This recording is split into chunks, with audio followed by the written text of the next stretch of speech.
My name is Ingrid Halvorsen and I'm 34. I found out about the deed on a Friday morning, standing in a hotel lobby in Portland with a conference lanyard still around my neck and my phone buzzing in my coat pocket. I didn't answer it at first. I was talking to a colleague named Reeves about a materials report we had both been asked to review before the afternoon session. He was pointing at a line in the summary that he thought had been transposed. I was nodding. My phone buzzed again. Then a third time in quick succession, the way it does when someone is calling back immediately after being sent to voicemail. I excused myself and stepped away from Reeves and looked at the screen. It was my mother. I let it ring out. I watched the screen go dark. Then it lit up again before I had lowered my hand. I picked up. "There's been some paperwork," she said. Her voice was calm. She always sounded calm when she was telling me something she had already decided. "Nothing to worry about. We just needed to move some things around while you were gone." I asked her what she meant by paperwork. "The house," she said. "We handled it. Your father and I. It needed to go through before the end of the month and you were at your conference, so we took care of it for you." The lobby had floor-to-ceiling windows along the front wall. Outside, rain was coming down on the parking structure in thin gray sheets. A shuttle van idled at the curb with its hazard lights blinking. I could hear the diesel engine faintly through the glass. A woman near the front desk was laughing at something on her phone. The conference lanyard was cold against my collarbone through my shirt. The tile floor was that specific shade of corporate beige that looks exactly like every hotel lobby floor I have ever stood on. A man in a suit was pulling a roller bag past the bellman's station. None of it was real to me in that moment. I was in the lobby and also somewhere else entirely, 200 miles north, standing at the door of a house I owned. I asked her to say that again. "We signed the transfer," she said. "It's done. I didn't want you to be surprised when you got home." I stood very still. I kept my voice even. "That's my house," I said. "It's the family house," she said. "That's always been the understanding, Ingrid. You know that." I didn't answer. She filled the silence herself. "You were never going to do anything with it anyway. You just sit there. You don't have a family to fill it. You're so ungrateful for everything we've given you." I said I would call her back. I hung up. I stood at the window and watched the shuttle van pull away from the curb. The rain kept coming. A man in a yellow jacket crossed the parking lot with his head down. I watched him until he went through a door on the far side and disappeared. Then I went to the elevator and up to my room on the 4th floor. I sat on the edge of the bed and opened my laptop. The Clallam County Recorder's public search portal took about 30 seconds to load. I typed in my property address. The screen returned one result. The most recent transfer document had been filed on Wednesday, 2 days earlier. The grantor line listed my full legal name. The grantee line listed my parents jointly. I had left for Portland on Tuesday morning. I had been on the road before 6 a.m. My signature was on that document. I had never signed it. I sat with the laptop open on my knees for a long time without moving. The rain against the window was the only sound in the room. I didn't call my mother back. I didn't call my father. I closed the laptop eventually and set it on the nightstand. I ordered room service I didn't eat. I lay on top of the bedspread with my shoes still on and looked at the ceiling until the light outside went gray and then fully dark, and then I closed my eyes and waited for morning without sleeping much. I kept thinking about the tin box. The one on the top shelf of the hall closet, behind the folded wool blankets, in a house 200 miles north. I had not thought about it in months. In that hotel room in the dark, I thought about nothing else. Whether it was still there. Whether my parents had been to the house before I got home. Whether the box was where it had always been, behind the blankets, exactly where my grandmother had left it. I thought about this for a long time and could not resolve it from a hotel room in Portland. I would have to go home and look. Before 5 a.m. I was in the car driving north. The rain followed me most of the way up I-5 and then across on 101. The trees on either side of the highway were very dark and very close. I stopped once for gas and coffee at a station outside Olympia. The coffee was thin and too hot. I drank it anyway, standing next to the car in the cold, watching the highway and the headlights of the trucks passing in both directions. The air smelled like wet bark and diesel. A pickup pulled in at the next pump and a man got out and started filling without looking up. I thought about the county recorder's portal and the grantor line with my name on it. I got back in the car and drove the rest of the way without stopping. I got home just after 9 a.m. I parked in the driveway. I sat in the car for a moment looking at the house. The Douglas fir in the backyard was visible above the roofline. The front walk was wet. The paint on the trim was holding up fine. Everything was exactly where I had left it on Tuesday morning. It looked like my house because it was my house. I had not been certain of this in the car. I was certain of it now. I got out of the car and went inside. Before I took off my coat, I went to the hall closet and looked at the top shelf behind the row of folded blankets. The tin box was still there. I exhaled once. Then I took off my coat and got to work. The house was in Sequim, just off the main highway that runs along the north edge of the Olympic Peninsula, about 12 minutes from the ferry terminal at Port Angeles. It was a single-story house on a corner lot, modest by any measure, 3 bedrooms, 1.5 baths, a utility room off the kitchen, a covered porch on the south side that caught the afternoon light when there was any afternoon light to catch. The Douglas fir in the backyard had been there longer than the house.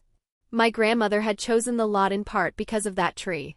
She said it told her the soil was good. She bought the lot in June of 1971, when land on the peninsula was still cheap enough for a woman working as a bookkeeper to afford on her own. She hired a neighbor who did framing and built the house over 2 summers. By the time my father was in high school, it was fully finished, paid off, and hers. She lived in it alone for the last 12 years of her life after my grandfather died. She kept it clean and dry and never let anything go unfixed for long. When she died, she left the property to my father.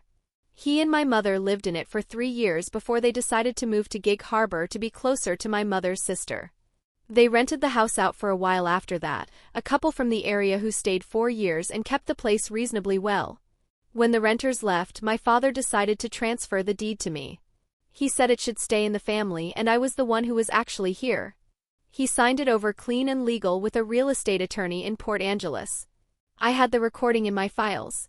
I had paid the property taxes in my own name every year since. The house had appraised at $610,000 the previous spring, when I had spent a week weighing whether to refinance and ultimately decided to leave it alone. I work as a civil structural engineer. I have held a professional engineer's license in Washington state for 6 years. My work is primarily bridge assessments and retaining wall reviews for county and municipal clients along the northern Olympic Peninsula and into the foothills of the eastern Olympic Range. It is project-based, technical, and mostly unglamorous. I spend a good portion of my working hours driving back roads in a truck with a clipboard and a measuring wheel and a pair of rubber boots. I write detailed technical memos and condition reports that get filed in county systems and rarely read until something begins to fail, at which point they get read very carefully and people wish they had been read sooner. My office is in Port Angeles in a 2-story building 2 blocks from the waterfront.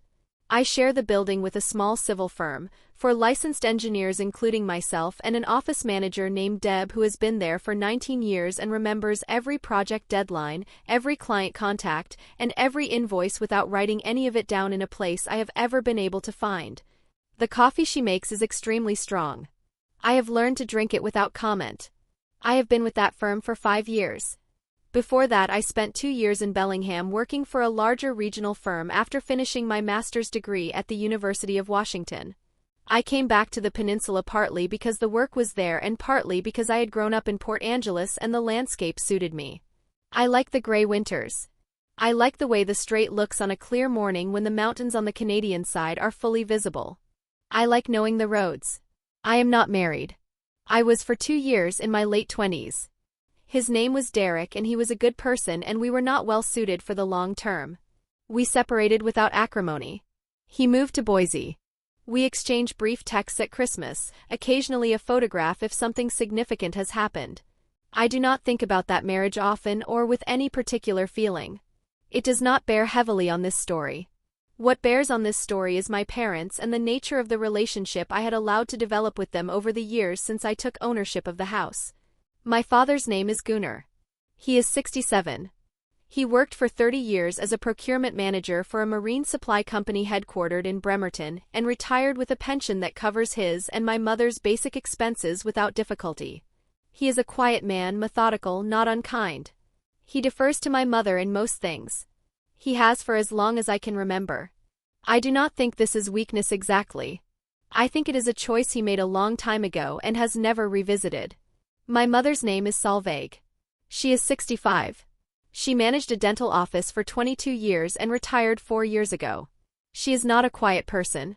She has a particular way of framing her version of events, her understanding of arrangements, her reading of what was agreed, her interpretation of what family means and what it requires, with such settled, reasonable certainty that challenging her feels less like a disagreement and more like trying to argue with a structural fact.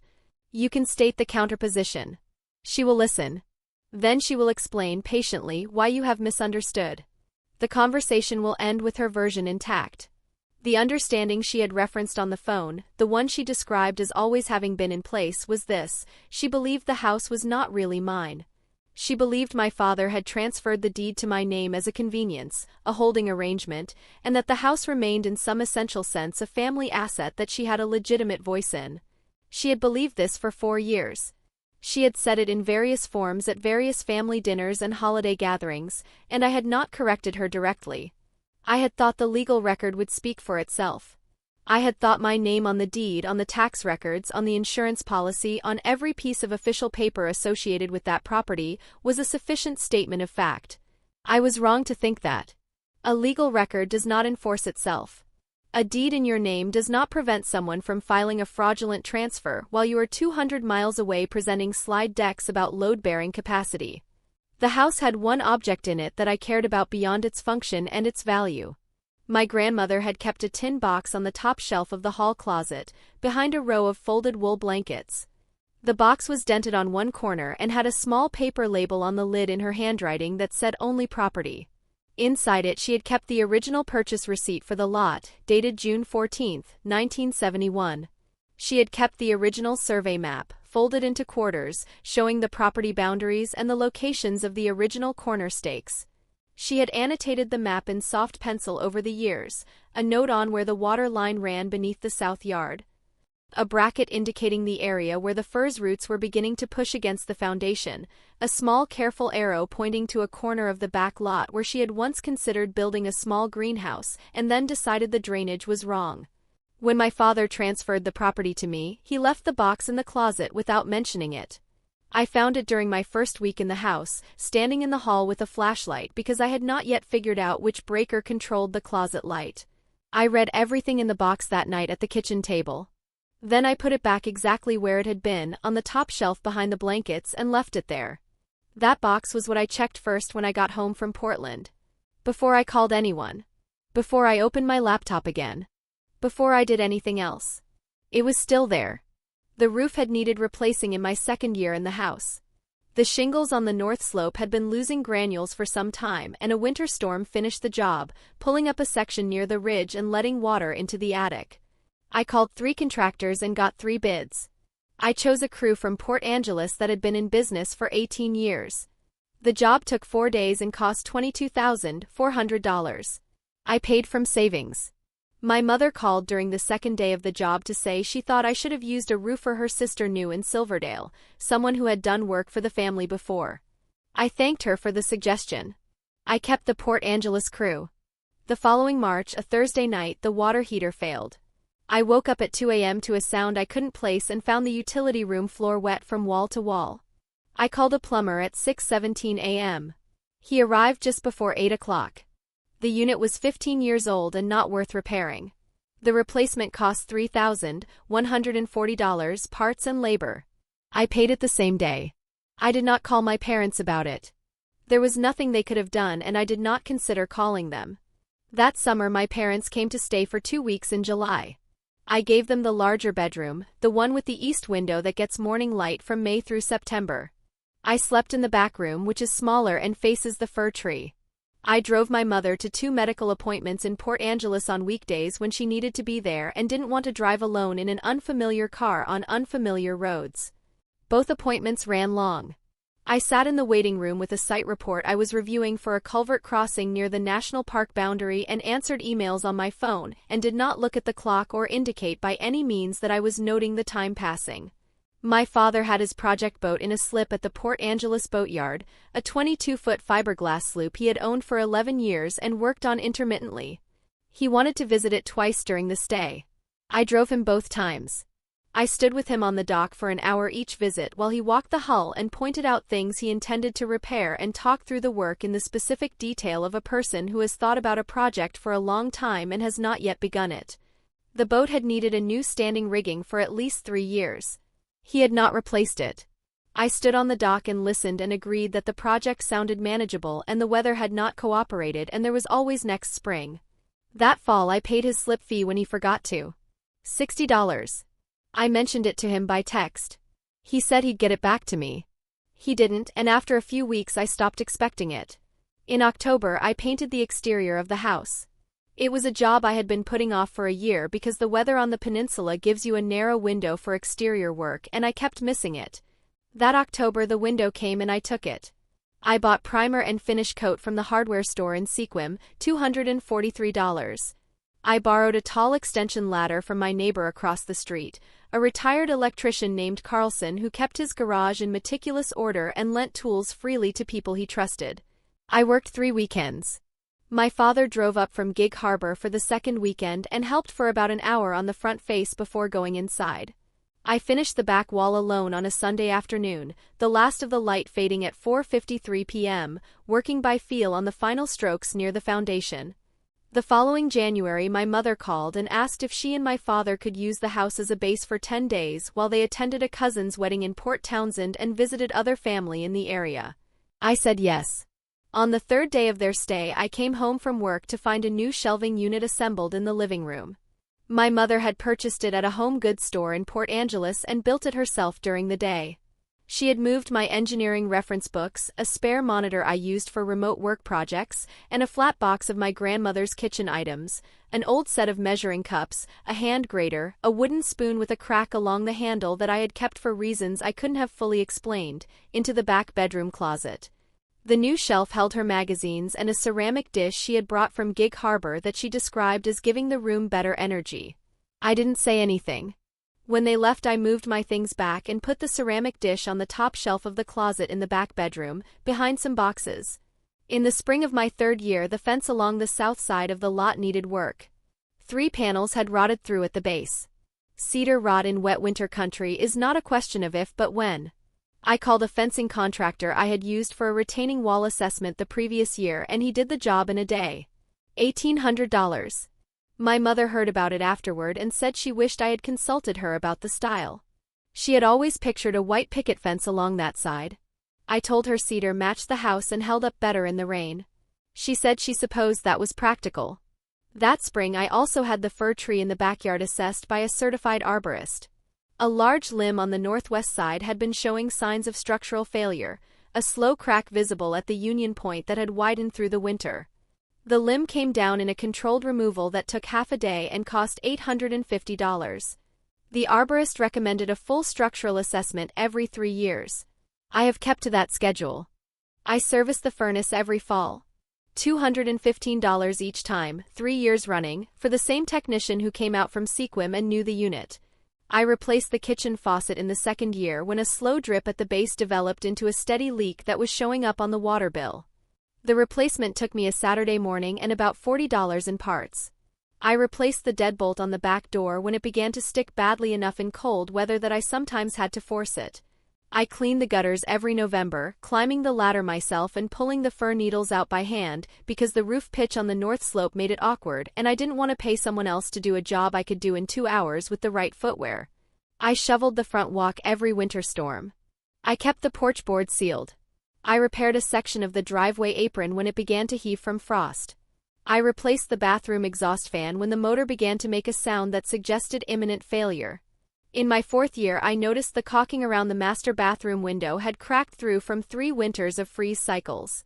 I stripped it and recaulked it one Saturday in September, a small job that took 2 hours and cost $11 in materials and prevented the kind of slow water intrusion that becomes a larger problem if you wait. The 2nd winter my father mentioned on the phone that he had talked to a contractor he knew in Port Orchard about adding a 2nd bathroom to the house. He had done this without visiting first, without measuring, without looking at the plumbing configuration or the available square footage. He had a rough estimate and an opinion about where the wall would go. I thanked him for looking into it. I told him I wasn't planning a renovation at that time and that the existing bath layout worked for me. He said he just thought it would add value. I said I appreciated the thought.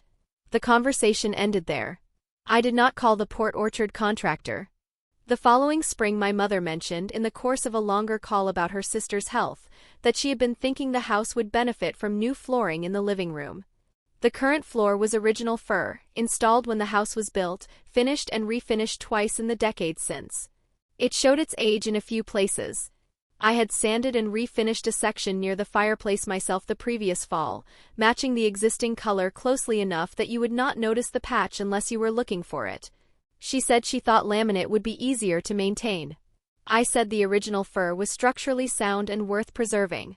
She said she supposed that was true if you were attached to that sort of thing. I was. That summer I replaced the water pressure regulator on the main line, which had begun to allow pressure spikes that were showing up in the upstairs supply lines as a faint hammer noise when the tap was turned off quickly. The replacement part cost $61. The job took 2 hours on a Saturday morning. My father called that afternoon about an unrelated matter and I mentioned what I had done. He was quiet for a moment and then said he didn't realize those needed to be replaced. I said they did eventually. He said he wished he had known about things like that when they lived there. I said it was the kind of thing you learn by being there. Small work repeated across 4 years. The kind of work that keeps a house from declining without any single task being large enough to point to and say, that was the moment I proved this was mine. I never thought I needed to prove it. The deed was recorded. The taxes were paid. The insurance was in my name. The property was mine by every legal and practical measure. I had not accounted for my mother's ability to believe a different version of that fact so completely that she was willing to act on it while I was standing in a hotel lobby 200 miles away. The tin box was on the shelf when I got home. The survey map was inside it, folded the same way my grandmother had left it, her pencil notes still faint and precise in the margins. I took the box to the kitchen table and opened it. I set the survey map flat and smoothed the fold lines with my palm. I read the annotations I had read 4 years ago in the dark with a flashlight. Then I put it back, closed the lid, returned the box to the shelf, and sat down at the kitchen table with my phone. I opened the county recorder's portal again. I drove to Gig Harbor the following Saturday. I had spent the week doing 2 things in parallel. During work hours I did my job. I had a retaining wall assessment due for a county road project east of Sequim and a draft condition report to finish on a culvert crossing near the national park boundary. I did both. I answered my emails. I talked to Deb about scheduling. I drove out to the site on Wednesday morning in the rain and took measurements and wrote my notes in the truck before the windows fogged over. Deb had left a list of 3 callbacks on my desk when I got back. I made all 3 by noon. 2 were routine. The third was a county engineer in Kilseen asking for an expedited timeline on a bridge deck assessment east of town. I told him I could have a preliminary observation report in 8 days and put it in the schedule. I did not tell anyone at the office what was happening with the house. It was not their concern and I did not want to talk about it. At night I worked on the house. I pulled every document I had associated with the property and organized them in a single accordion folder I bought at the office supply store in Port Angeles. The original deed transfer from my father to me, recorded with the county 4 years earlier. 4 years of property tax receipts, each one in my name. The insurance policy current in my name. The appraisal from the previous spring. The roofing contractor's invoice and the paid receipt. The water heater replacement. The fencing contractor. The arborist's assessment report. The furnace service records, 3 years of them. I had kept all of it, not because I had anticipated needing it, but because I am an engineer and I keep documentation the way some people keep grudges, automatically without thinking about it, because it seems obviously correct. On Thursday I called a real estate attorney in Port Angeles named Vasquez who had been recommended to me by a colleague at the firm who had used her for a boundary dispute 2 years earlier. I described the situation in plain terms. She listened without interrupting. When I finished she was quiet for a moment. "Do you have the original deed transfer on file?" she asked. I told her I had it in front of me. "And you have continuous tax payment records in your name?" I told her I did. "Then this is a fraudulent conveyance," she said. "Straightforward from what you're describing. The question is how you want to proceed, civil action, criminal referral, or both." I told her I wanted to understand all of my options before I did anything. She said that was sensible. We scheduled an appointment for the following week. Bring all of it, she said. The deed, the tax records, the insurance policies, the contractor documentation. Anything with your name and a date on it. The more complete the record, the cleaner the reversal. I told her I would. One more thing, she said. Do you know what power of attorney documents your parents hold, if any? I told her I was not aware of any general power of attorney and that any medical power of attorney would not extend to property transfer authority. Correct, she said. Which is likely what they were told or told themselves. It won't affect the outcome, but it may affect how they respond when the notice arrives. Be prepared for some resistance. I said I was already prepared for that. One last thing, she said. Don't contact them before we meet on Wednesday. Let me see the full record first. After that, how you handle the family conversation is your decision. But don't tip anything before we've mapped the position. I said I understood. On Friday I called my mother and told her I was coming to Gig Harbor on Saturday. I kept my voice even. I said I wanted to talk in person. She said that was fine and that she would make lunch. I drove down on Saturday morning. The weather had cleared overnight and the drive down 101 to the Hood Canal Bridge was sharp and cold, the water on the canal very flat and silver in the early light. I crossed the bridge just after 8:30 a.m. and took the back roads into Gig Harbor because I did not want to sit on the highway. The roads on that side of the water are narrower and lined with second-growth fir and the occasional cleared lot with a horse barn at the end of a gravel drive. I drove them without thinking much. I had the accordion folder on the passenger seat and I had said everything I intended to say to myself already, in the car on previous evenings, and I did not rehearse it again. My parents lived in a house on a residential street 2 miles from the waterfront. It was a newer house than the one in Sequim, a 2-story with a 2-car garage and a small deck off the back that looked out onto the neighbor's fence. My mother had furnished it carefully. It looked like a house in a catalog. I parked in the driveway at 9:47 a.m. I sat in the car for a moment. I looked at the front door. Then I got out and rang the bell. My mother answered. She was wearing a blue cardigan and had the calm, settled expression she wore when she was confident about how a conversation was going to go. She said it was good to see me. She said I looked tired. She stepped back and let me in. The living room smelled like coffee and something baking. My father was in the kitchen. He came to the doorway when he heard me come in and raised one hand in a greeting that was almost a wave. He looked at my mother, then at me, then back at my mother. Ingrid, he said. Dad, I said. My mother said to come sit down, that she had made rolls and there was coffee. I followed her into the living room and sat in the chair across from the sofa. She sat on the sofa. My father came in from the kitchen holding a mug and sat beside her. He set the mug on the coffee table and folded his hands. I had the accordion folder on my lap. I set it on the cushion beside me. My mother looked at the folder. What's all that? She asked. Documentation, I said. On the house. Ingrid, she said, and her voice shifted into the patient register she used when she thought I was being unnecessarily complicated. We need to talk about this calmly. I am calm, I said. You drove 2 hours. I did. She looked at my father. He picked up his mug. The transfer was necessary, she said. I know you don't understand that yet, but there are things happening with the family finances that we need to stabilize, and the house is the most sensible. You forged my signature, I said. The room went quiet. My father set his mug down. We didn't forge anything, my mother said. Her voice was still even. We have power of attorney. I didn't answer. Your father has had medical power of attorney for family members since your grandfather was diagnosed. That document. Medical power of attorney, I said. Not property transfer authority. She blinked once. The attorney we worked with said it was sufficient. It isn't, I said. I spoke to a real estate attorney Thursday.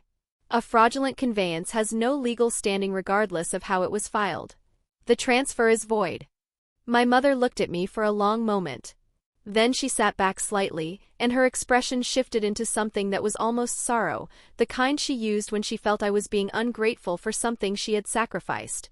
We did this for the family, she said. Not for ourselves. You have to understand that. Everything we do is for this family.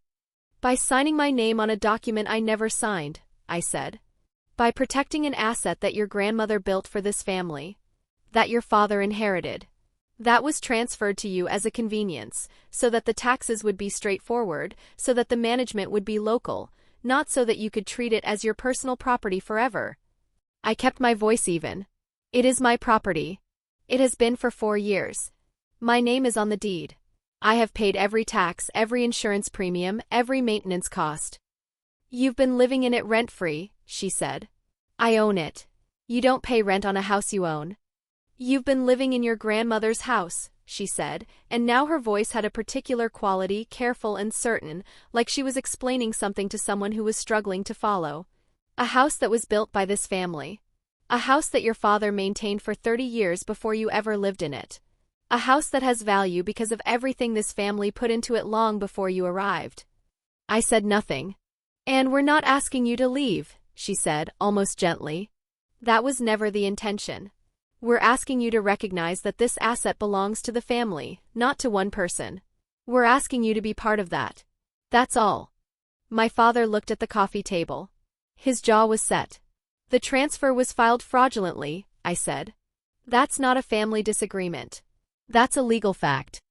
You're being very legalistic about something that is fundamentally a family matter, my mother said. Someone signed my name on a county document without my knowledge or consent. We made a decision for the good of the family. While I was in Portland. You're always somewhere, she said, and now there was something quieter in her voice, something that had been waiting underneath the patience. You go to your conferences and your site visits and your work trips and you leave the house sitting there and you don't think about what that means to the rest of us. You don't think about how it looks. You don't think about what we need. My father looked at the wall. His mug was on the table in front of him and he was not going to pick it up again. I think about the house every day, I said. I drove back from Portland at 4 in the morning to check on it. I think about it constantly. That's not what I mean, she said. Then say what you mean. I mean that you treat it as yours alone, she said. As though the history of that house, what your grandmother put into it, what your father put into it, what this family put into it, stops at the moment you receive the deed. As though the deed creates the meaning. It doesn't. The deed records a transaction. The meaning was already there. I said nothing. Your father grew up in that house, she said. He knows every board in that floor. He knows which door sticks in the rain. He knows where the light comes in the morning in July. You have been there 4 years. He was there for 20. He transferred the deed to me, I said. That was his decision. He trusted you to be part of the family, she said. Not to hold the property separate from it. I am part of the family, I said. And the property is mine. She looked at me for a long moment. Something moved behind her eyes that she did not put into words. I kept my voice even. What do you need? She looked at me. Security, she said. We're not getting younger. The cost of living is not what it was. Your father's pension covers our expenses but not our margin. We need to know that if something happens, there is an asset available to this family that we can access. That's not an unreasonable thing to need. You could have asked me, I said. We've asked, she said. You've deflected. You change the subject. You get quiet and say you'll think about it and then nothing happens. I looked at her. When did you ask me? At Thanksgiving, she said. Last year and the year before. Your father brought it up both times. I looked at my father. He said nothing. He mentioned the family finances were under pressure, I said. He did not ask me to transfer my house. You knew what he meant, she said. I knew what he said. What he said was that things were tight. He didn't say, sign the house over to us. Because we knew you'd react exactly like this, she said. We knew you'd make it into a legal matter, a rights matter, instead of understanding that this is family. I didn't answer. She looked at the accordion folder on the cushion beside me. What is all of that exactly? Documentation, I said again. Of what? 4 years of property tax receipts in my name. Insurance policies. Contractor invoices. The original deed transfer. The appraisal. Her face went still. I have an appointment with a real estate attorney on Wednesday, I said. I wanted to speak to you first. You're going to take your own parents to court, she said. It was not quite a question. I'm going to have the fraudulent transfer reversed, I said. How that happens is something I'm still discussing with the attorney. Ingrid. Her voice changed. Not softer exactly, but different. The certainty was still there, but something else had come into it, something that might have been the first edge of something she hadn't planned for. You have to understand what this would do to the family.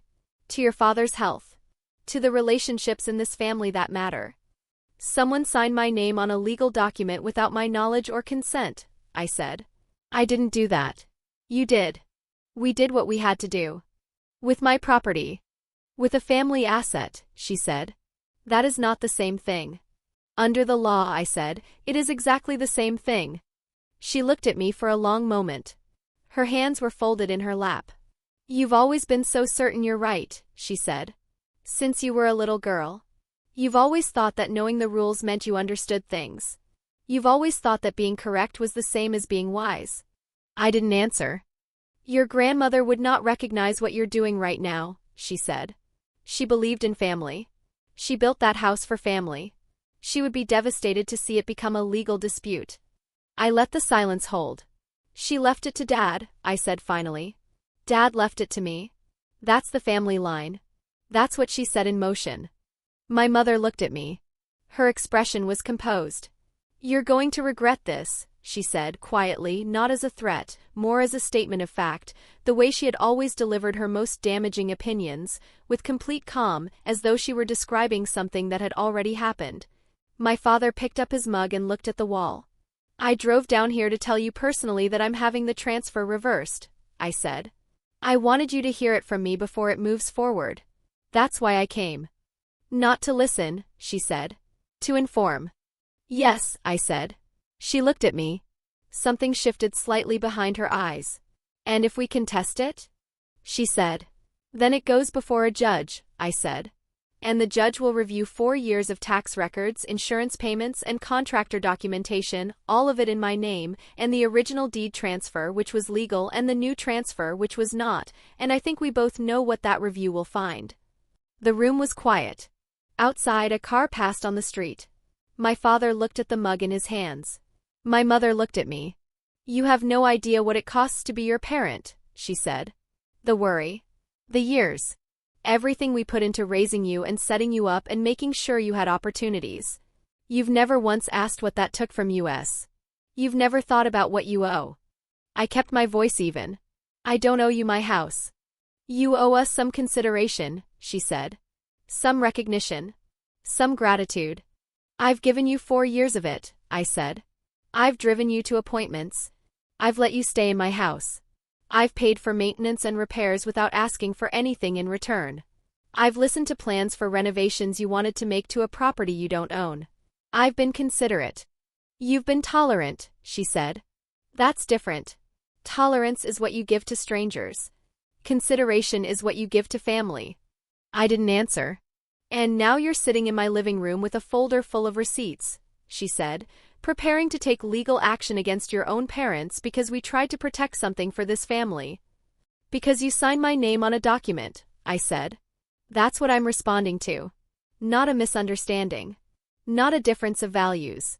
A document with my forged signature filed with the county recorder. She was quiet for a moment. I think you should go, she said. I stood. I picked up the accordion folder. You've always been so certain, I said. This time you were wrong.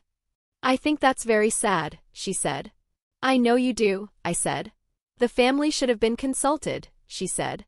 The family's name wasn't on the deed, I said. Mine was. I looked at my father. He didn't look up. I walked to the front door. I opened it and stepped outside. I pulled it closed behind me quietly, all the way to the latch. I walked to the car. I put the folder on the passenger seat. I sat for a moment with my hands on the steering wheel.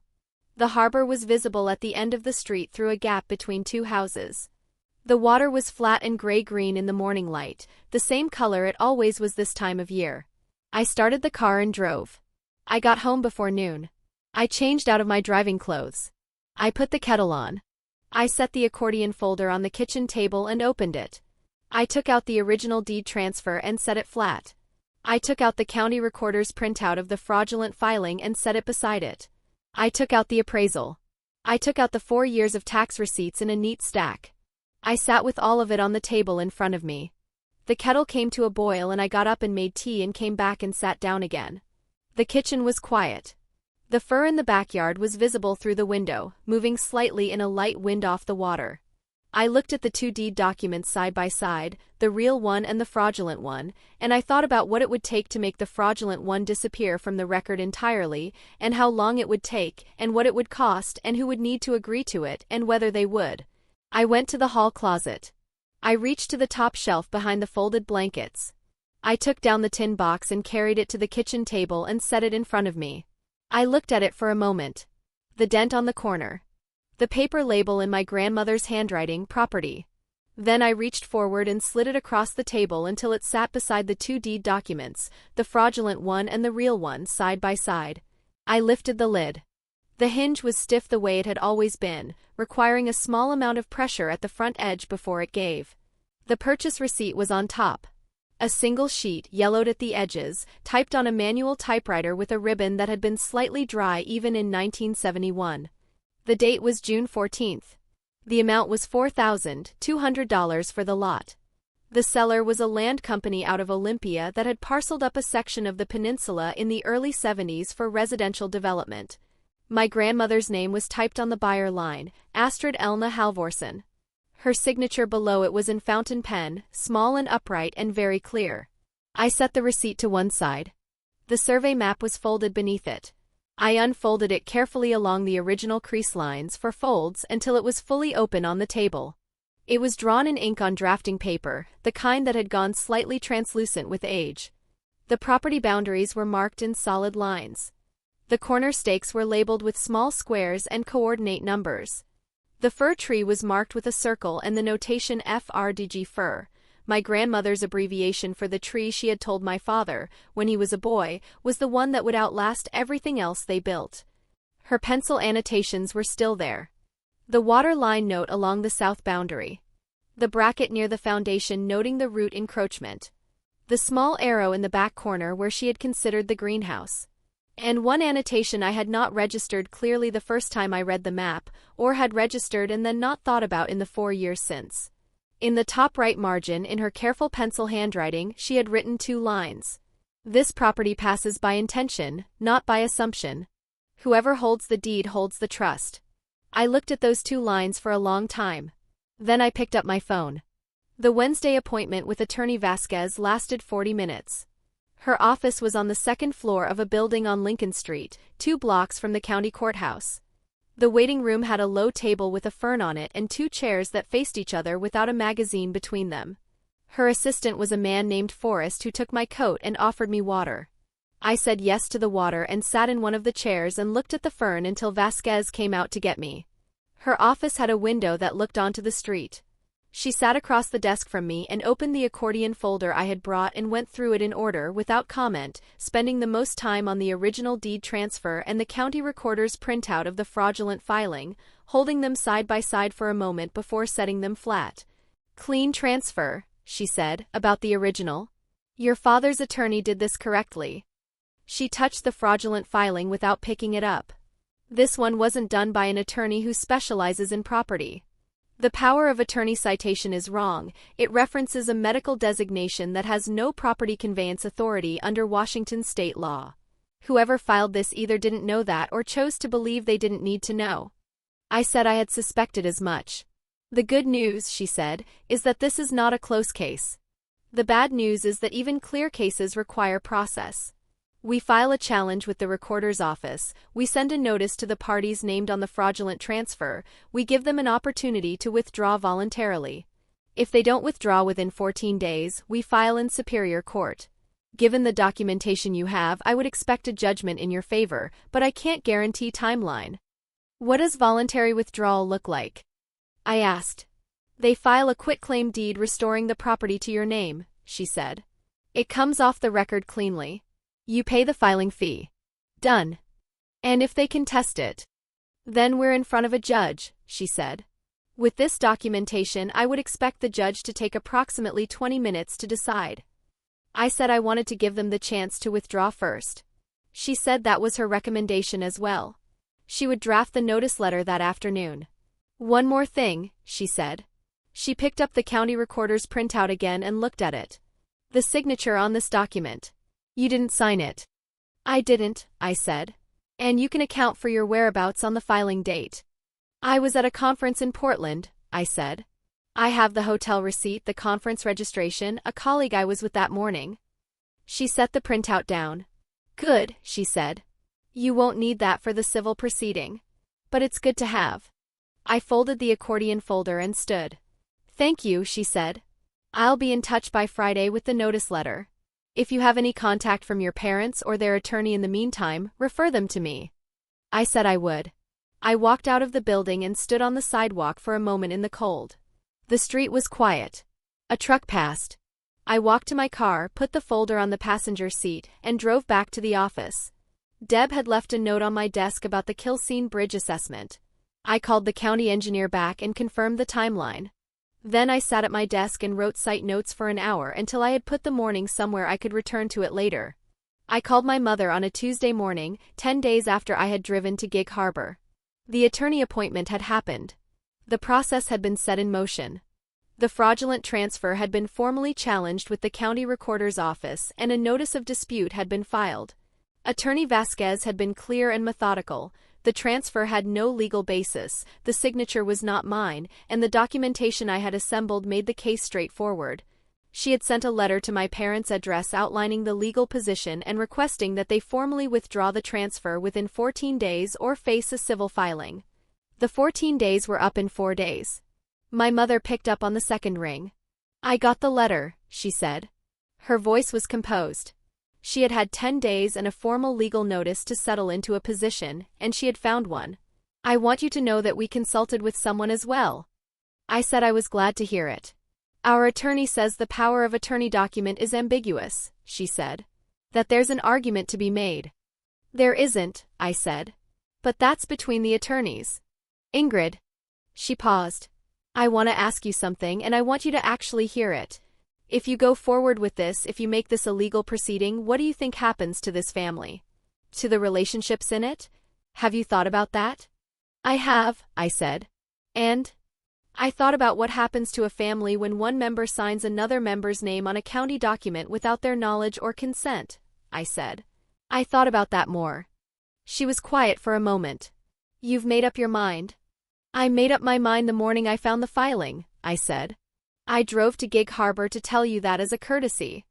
A courtesy, she said, and now there was something in her voice, the first real crack in the composure, not anger but something adjacent to it, something that came from not being able to find the version of this conversation where she won. You came to inform us. That's not courtesy. That's something else. I kept my voice even. I came because you're my parents, I said. Not because I owed you the warning. We did this for the family, she said. You keep treating it like an attack. It was never an attack. We were protecting something. I said nothing. You were never going to do anything with it anyway, she said, and I recognized it immediately, the same line from the hotel lobby phone call, the one she had said without apparent awareness that it revealed everything about how she had framed this to herself. You were never going to do anything with it anyway. I waited one beat. I've done quite a bit with it, I said. 22,000 on the roof. 3,100 on the water heater. 1,800 on the fencing. 850 on the tree. 3 years of furnace service at $215 each. 4 years of property taxes. 4 years of insurance. The floors. The exterior paint. The faucet. The deadbolt. The gutters every November by hand. She was quiet. I have all of it documented, I said. The attorney has copies. We know you've maintained it, she said. That's not the point. What is the point? The point is that you've been living in that house alone, she said, in a house that was built for a family, and you've never once considered what it means to the rest of us to watch that. To watch something your grandmother built, something your father grew up in, sit there being used as a single person's residence while we're in Gig Harbor in a house we're renting. I let the silence hold. You're renting by choice, I said. You sold your house in Bremerton in 2019. That was your decision. We moved to be closer to family. You moved to be closer to your sister, I said. That's family. But it's not my house. It should be, she said. That's what I'm telling you. It should be a resource for this whole family, not a private residence for one person who happens to have her name on a piece of paper. I have my name on a piece of paper, I said, because it is legally, actually, and completely my property. Ingrid, I want to read you something, I said. She stopped. I had the survey map on the table in front of me. I smoothed the right margin flat with my thumb. My grandmother wrote something on the property survey, I said. On the original map from 1971 that she kept in the tin box in the hall closet. 2 lines in her handwriting. My mother was silent. I read them. This property passes by intention, not by assumption. Whoever holds the deed holds the trust. The line stayed open. I could hear my mother breathing. She left it to your father, I said. Your father left it to me. That's intention. The deed is in my name. That's the trust. My mother didn't answer immediately. When she spoke, her voice was quieter. You found that in the box. The first week I moved in, I said. 4 years ago. Another silence. She never showed that to us, my mother said. No, I said. I heard something shift on the other end of the line. A chair or a breath or something settling. You've been sitting on that for 4 years, she said. I've been living in my house for 4 years, I said. And now you're using it. Now I'm telling you what she wrote, I said. Because you told me she would be devastated by what I'm doing. I wanted you to know what she actually wrote in her own hand on the property map she kept from 1971. My mother was quiet for a long time. I counted the seconds without meaning to. 7, 8, 9. We could have handled this differently, she said finally. Yes, I said. You could have talked to us. Before it became legal. You filed the transfer while I was in Portland, I said. There wasn't a before. We were trying to move quickly because, she stopped herself. Because you knew I wouldn't agree, I said. She didn't answer. That's the reason, I said. Not the end-of-month deadline. Not the family finances. You knew I wouldn't sign it voluntarily, so you didn't ask me. You've never been willing to see this house as anything other than yours, she said. It is mine, I said. That's not unwillingness. That's the legal record. Everything with you is the legal record, she said. Everything is documentation and receipts and official filings. You've never once approached this as a human matter. Someone signed my name on a document, I said. I approached it exactly as it deserved to be approached. She was quiet for a long moment. You're not going to move on this, she said. It was not quite a question. No, I said. Even knowing what it costs. Even knowing, I said. I want you to think about something, she said. Before this goes further. I want you to think about what you are choosing. Not the legal outcome. Not who wins in a civil proceeding. What you are choosing about this family. About what we are after this. I said nothing. Because once it goes to court, she said, something changes that doesn't unchange. You understand that. I understand that, I said. I also understand that you signed my name on a county document. That already changed something. She didn't answer. You changed it first, I said. I didn't come to you with a legal notice. You came to me with a forged deed. I'm responding to what you did. We made a mistake, she said. I'm acknowledging that. Then withdraw the transfer, I said. That's the acknowledgement I need. The silence this time was different. Something had gone out of it, not the conflict but the certainty. The settled, composed version of this conversation she had prepared had not held up. What do you want from us? She said. Tell me plainly. What is it you actually want? I want the transfer withdrawn, I said. Before the 14 days are up. I want a written acknowledgement that the property is mine and that there are no competing claims on it. And I want the attorney fees covered because this cost me money I should not have had to spend. The attorney fees, she said. Yes. And if we do those things. Then it's resolved, I said. Civilly. And if we don't. Then the attorney files, I said. And a judge reviews it. And I think we both know what that review finds. Another long silence. Your father is going to need to hear this from you directly, she said. I know, I said. I'll call him after. He didn't, he wasn't the one who arranged the filing, she said. I want you to know that. I kept my voice even. He signed it, I said. She didn't answer that. I'll call him this afternoon, I said. I wanted to talk to you first. Because I'm the one responsible, she said. Yes, I said. A long quiet. Then, I'll talk to our attorney today. Good, I said. Ingrid. Her voice had changed again, gone quieter, the composure still there, but something underneath it that was almost not quite, something I didn't have a word for. I want you to know that we love you. That none of this came from, it wasn't meant to hurt you.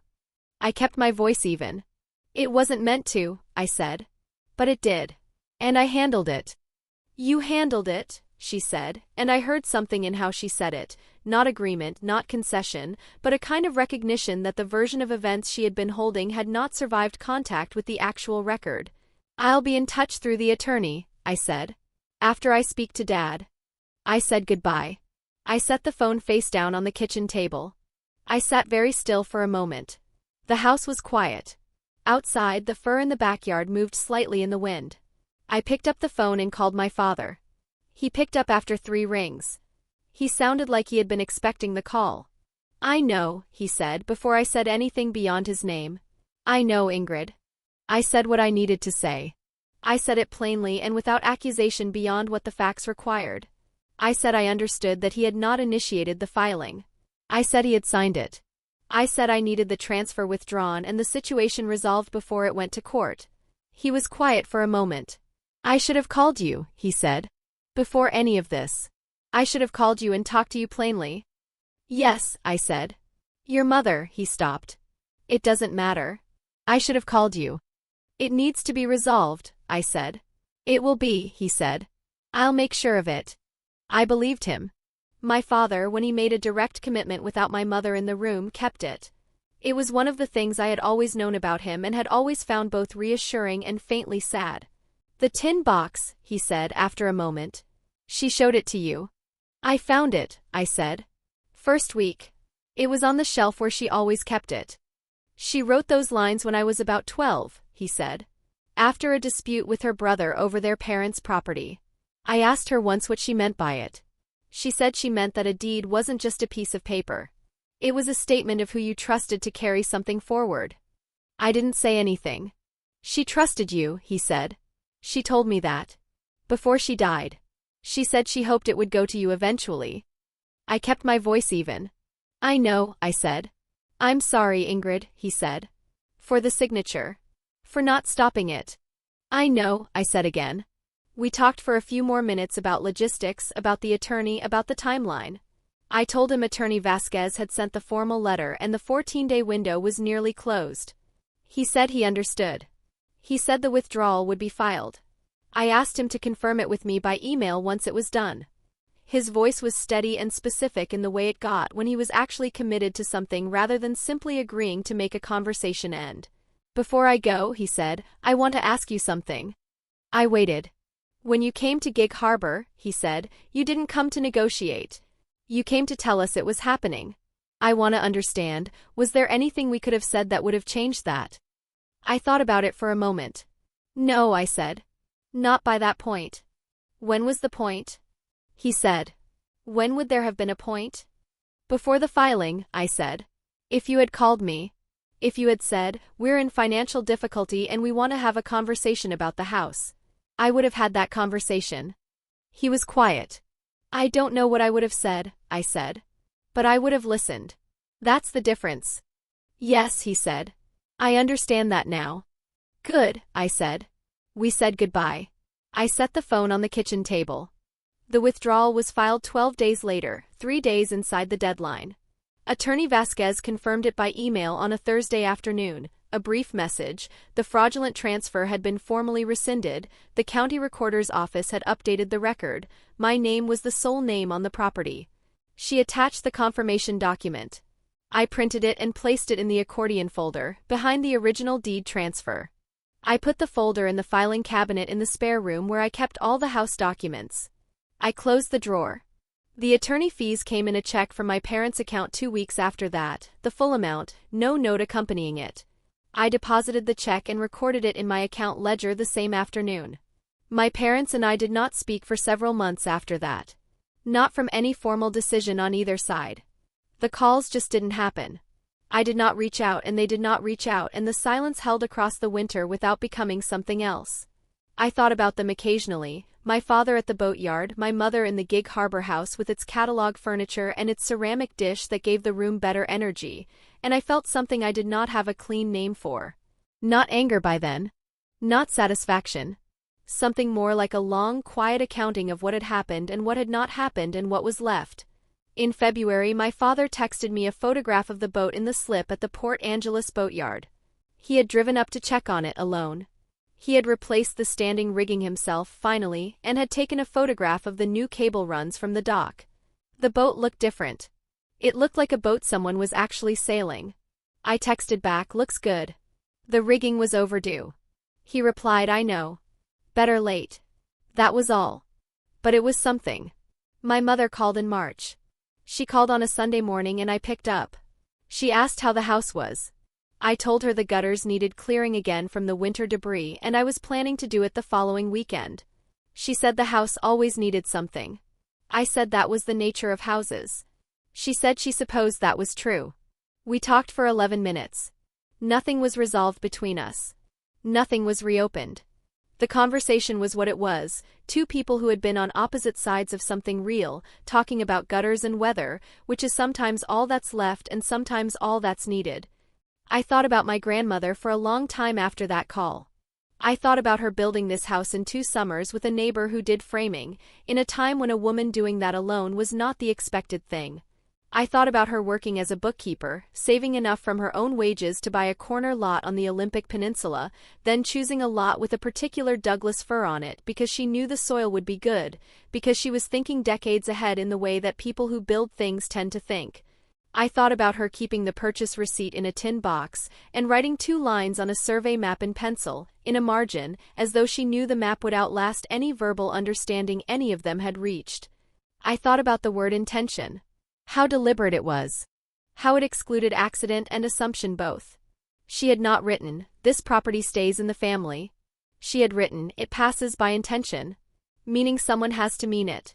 Meaning it is not the same as assuming it. She had been right about that. I went to the hall closet the afternoon after my mother called. I reached to the top shelf behind the row of folded blankets and took down the tin box. I carried it to the kitchen table and set it down.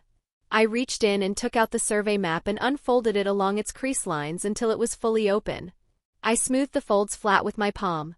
I found the pencil annotation in the top right margin. My grandmother's handwriting, small and upright. "This property passes by intention, not by assumption. Whoever holds the deed holds the trust." I looked at it for a moment. Then I folded the map back along its crease lines and placed it in the box and closed the lid. I put the box back on the shelf. I replaced the folded blankets in front of it. Some things you keep where they've always been. Not because you need them every day. Because knowing they're there is enough. If this story stayed with you, if you've ever had to hold the line on something that was yours, with people who told you you were wrong to, share it with someone who might need to hear it.